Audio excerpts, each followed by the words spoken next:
Baxter's input for EuroPD contains important clinical data gathered in Mexico and in Korea. The studies show benefits for patients using Baxter solutions. Two recent, very exciting publications actually looking at real hard evidence and clinical benefits for patients receiving Baxter solutions. So there was a study, a randomized study, looking at icodextrin, extraneal in diabetic patients, Professor Panawagua's study, and that examined metabolic control and fluid control in a group of diabetic patients.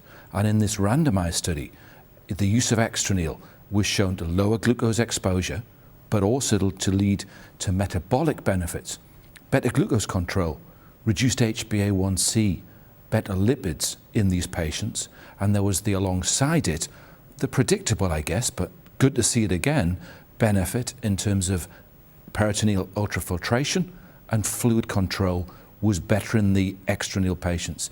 Professor Han from Korea did the second Baxter study. And we're delighted, in fact, to welcome Professor Han, who is the principal investigator and senior author, to our symposium on Saturday to talk through the study. This was an observational study looking at a large number, over 2,000 PD patients in Korea, looking at dineal, the more traditional glucose-based fluid, versus the use of physioneal, a more biocompatible fluid. And in this large observational study over 4 years, which was carefully statistically controlled and examined, there was an association between physioneal use and improved patient survival. Baxter believes research is key to developing new solutions. Equally important is patient support and patient education. So that support to the patient and the professional caring for the patient is a key element of Baxter's leadership.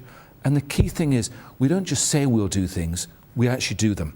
And this delivery of education, of support, of patient support as well, is evidenced by the facts, really.